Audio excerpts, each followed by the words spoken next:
Education here at Sun can be an excellent choice for any students. Telugu ప్రేక్షకులకు నమస్కారం. నేను మీ ప్రసాద్ కొనియాల. కూటమి సర్కార్ ప్రతిష్టాత్మక పథకం స్త్రీ శక్తి పథకం ఘనంగా ఆరంభమైంది. ప్రస్తుతం నేను శ్రీకాకుళం జిల్లా ఇచ్చాపురం నియోజకవర్గంలో ఉన్నాను. ప్రస్తుతం నాయకులు ఉన్నారు. ఇచ్చాపురం ఎమ్మెల్యే ప్రభుత్వం గంగాల అశోక్ కండక్టర్ అవతారం ఎత్తేశారు. వీళ్ళందరికీ ఉచిత ఇస్తున్నారు. ఆయన మనం ఎలా ఉంది పథకం అని చెప్పి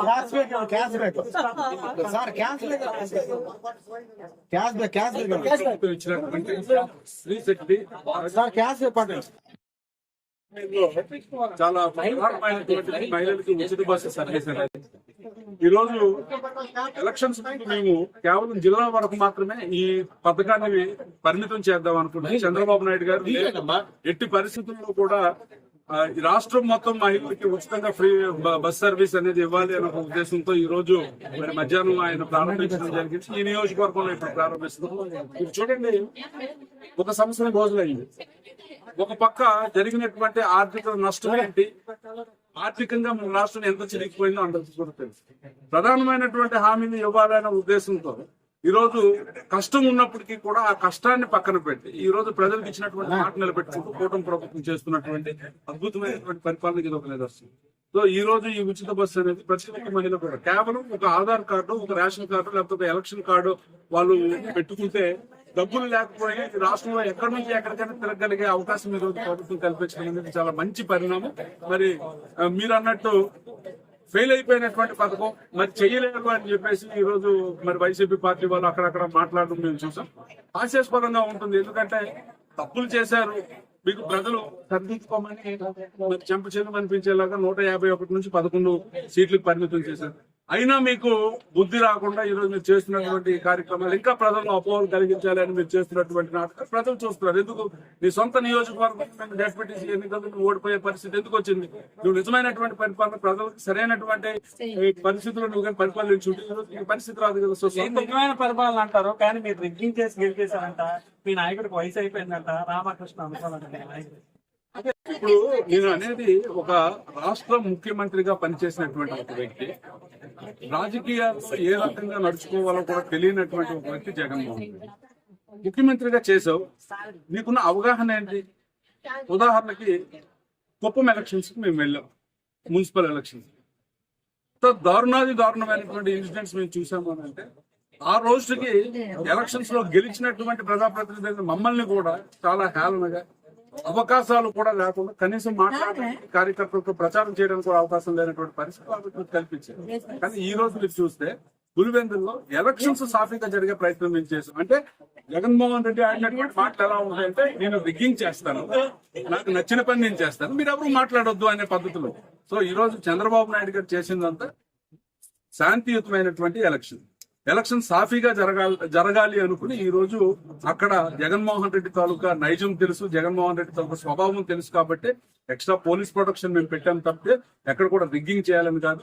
రిగ్గింగే చేసుంటే ఈ రోజు రిజల్ట్స్ ఒక ఓటు కూడా నీకు అయినవ్వం కదా, 600 కూడా నీకు వచ్చే పరిస్థితి లేదు కదా. సో రిగ్గింగ్ చేశాము అని కేవలం ఏంటి అని అంటే మీరు చూసుకున్నారు. ఆ మాటలు కూడా ఒక ముఖ్యమంత్రి హోదాలో ఆడాల్సినటువంటి మాటలండి. అవి చంద్రబాబు నాయుడు గారికి వయసు అయిపోయింది. వయసు అయిపోతే ఈ రోజుకి కూడా ఆయనలాగా నువ్వు పరిగెట్టగలవా? ఆయన వయసుకి నీ వయసుకి నక్కకి నాగలోకి అనుకున్నంత తేడా ఉంది. ఆయనకున్న అనుభవానికి నీ అనుభవానికి నక్కకి నాగలోకి అనుకున్నంత తేడా ఉంది. అయినా సరే ఈ రోజు చంద్రబాబు నాయుడు గారు దేశ విదేశాల్లో ఆయన తాలూకు చేతులతో ఈ రాష్ట్రానికి అంటే దగపడినటువంటి రాష్ట్రం ఒక గాడిలో పడుతుంది అనుకున్న సమయంలో నీకు అవకాశం ఇస్తే నువ్వు దాన్ని అన్ని రకాలుగా వంచన చేస్తే ఈ రోజు మళ్ళీ దాన్ని సర్టిఫికేట్ ముందుకెళ్తున్నటువంటి తీరు అమోఘం. కాబట్టి ఎవరు ఎన్ని మాటలు మాట్లాడినా సరే కూటమి ప్రభుత్వం తీరు ఇలాగే ఉండబోతుందో తెలియదు. మీరు కండక్టర్ అవతారం ఎత్తారు, దాంతో పాటుగా తెలుగు వన్ రిపోర్ట్ మీరే ప్రయాణికులు అడగండి ఎలా ఉంది, ఏం చెప్తారు వాళ్ళ రెస్పాన్స్? మీకు ఏదో లోగో వేస్తున్నాను, మీరు అడగాలి ఎలా ఉంది పథకం ఏంటంటే వాళ్ళ రెస్పాన్స్ మీరే చెప్తారు. తెలుగు వన్ న్యూస్ నుంచి మేము అందరం కూడా వచ్చాం.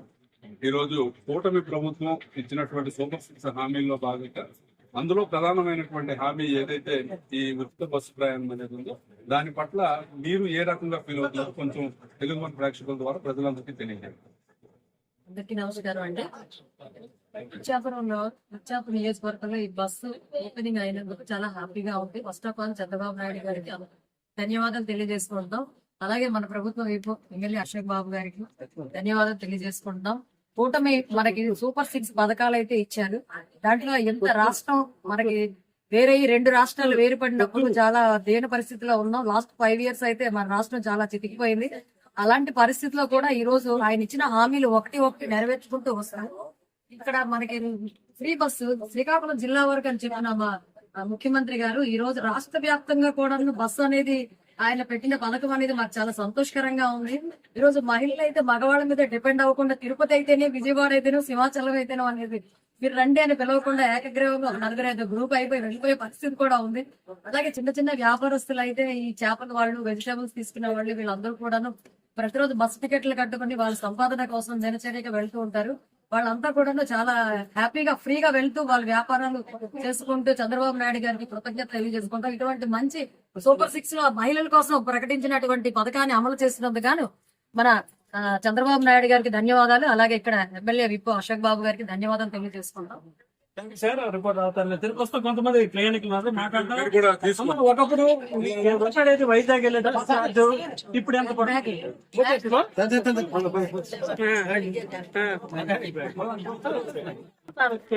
ఆనందం వేస్తుంది. అమ్మ, నీకెలా కనిపిస్తుంది? ఒకప్పుడు ఎంత తీసుకునేవారు?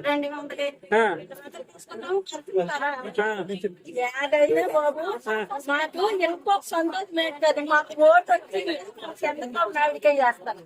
ఆడ పద్దెనిమిదిలో వేస్తానంటే నేనే లేదు.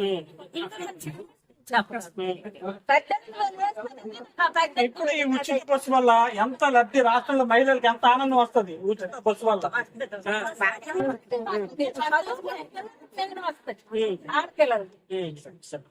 ఓకే, విన్నారుగా స్త్రీ శక్తి పథకం ఎవరైతే లబ్ధిదారులు వారందరూ కూడా ఆనందం వ్యక్తం చేస్తున్నారో. గతంలో ఇక్కడ నుంచి విశాఖపట్నం వంటి ప్రాంతాలకు వెళ్ళేటప్పుడు 200-300లకు పైగా ఛార్జీలు చెల్లించే వాళ్ళని ప్రస్తుతం ఈ స్త్రీ శక్తి పథకం కారణంగా ఆ మొత్తం అంతా కూడా ఉచితంగా లభిస్తుందని మీకు చెప్పి వీరంతా ఆనందం వ్యక్తం చేస్తున్న పరిస్థితి. కొద్దిసేపటి క్రితమే ఇచ్చాపురం నియోజకవర్గంలో స్వీప్ బెందాలం అశోక్ ఘనంగా ఈ పథకాన్ని అయితే ఆరంభించారు. కండక్టర్ అవతారంతో పాటు తెలుగు రిపోర్టర్ అవతారం కూడా ఎత్తేశారు. ప్రయాణికులందరితో మాట్లాడారు. పథకం ఎలా ఉందో వారి మాటల్లో తెలుసుకున్నారు. ప్రయాణికులు ప్రధానంగా స్త్రీలంతా కూడా ఈ పథకం పట్ల ఆనందం వ్యక్తం చేస్తున్నారు. శ్రీకాకుళం జిల్లా ఇచ్చాపురం నియోజకవర్గం శ్రీకరణ ప్రసన్నాలతో ప్రశాంత్.